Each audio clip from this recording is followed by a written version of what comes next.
Birdman is the latest movie by, and forgive me if I mispronounce this, but by Alejandro González Iñárritu. This is the guy who directed a Maurice Perros, Babel, and a couple of other movies. It basically stars Michael Keaton as a washed-up Hollywood actor now working on Broadway, trying to get a play off the ground. Now, he used to be famous for being in a superhero franchise called Birdman, and after 2 movies it never really went anywhere, and he is now sort of trying to get his own play, or his own interpretation of an existing play, off the ground on Broadway. Now, it is, straight away from that synopsis, as you can probably tell, a very meta film.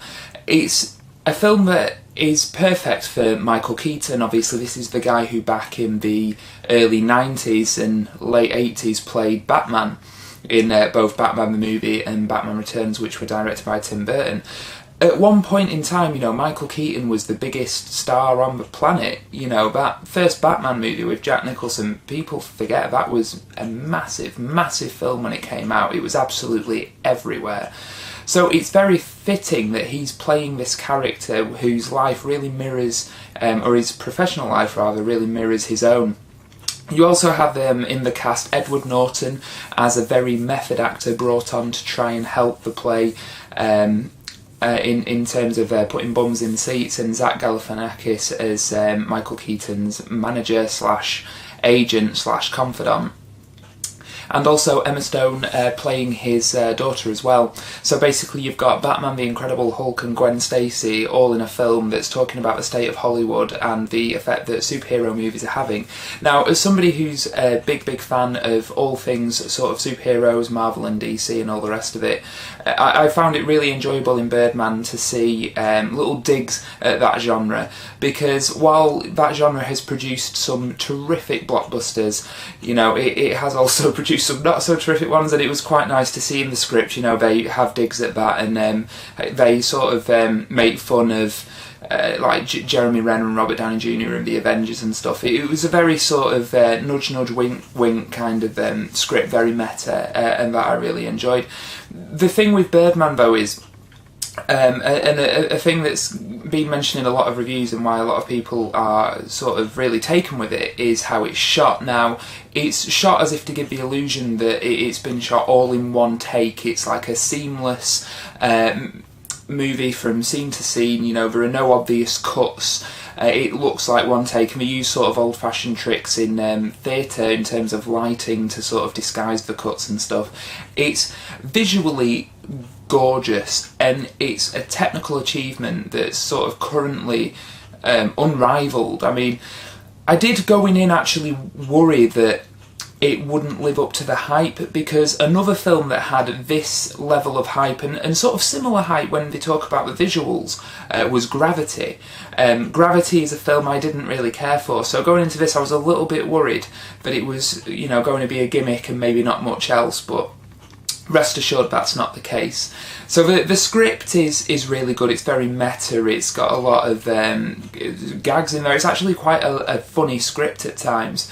The performances, Michael Keaton is fantastic in it, and he definitely brings some of his personal baggage and backstory to this character, because it is so similar to his own career in essence.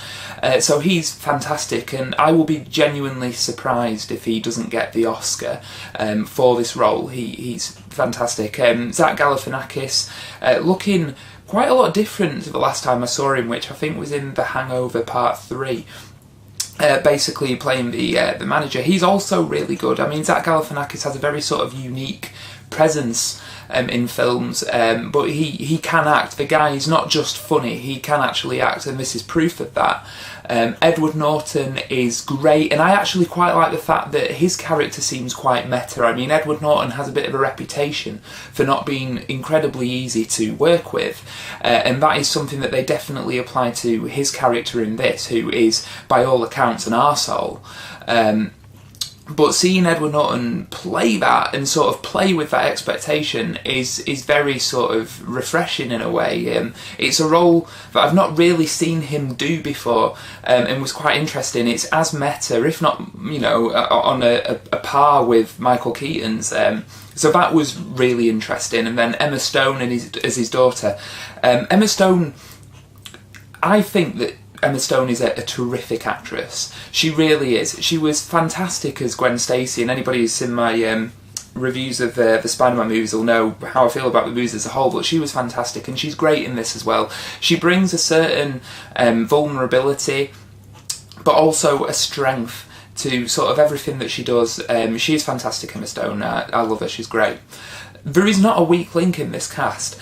Everybody is bringing their A game and giving fantastic performances, and you couple that with the script and also the just stunning visuals. The way it's shot is absolutely gorgeous, and I have to say the film does live up to the hype. It's fantastic. It has, I'm gonna completely stay away from spoilers, but in terms of the ending, I liked it, but people we saw it with were a little bit unsure, because it does give you a little bit of an ambiguous ending, which I enjoyed, I'll be honest. But there is a point in the movie, sort of 5 minutes before the end, I think it's 5 minutes, something like that, where it could have ended, and it probably should have ended. Now, I didn't mind it continuing for a little bit extra, but that seems to have been a criticism from the group that we saw it with. Having said that, though, overall the film's fantastic. I loved every minute of it. I ate it up.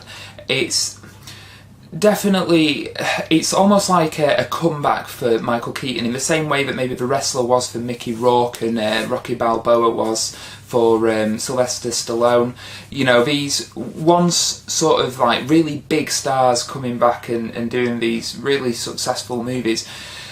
Just seeing Michael Keaton deal with the persona of Birdman and hearing his inner monologue and how he dealt with being in that franchise and now being on Broadway is fascinating. And for those reasons, rather, I really recommend Birdman. It's a terrific little film.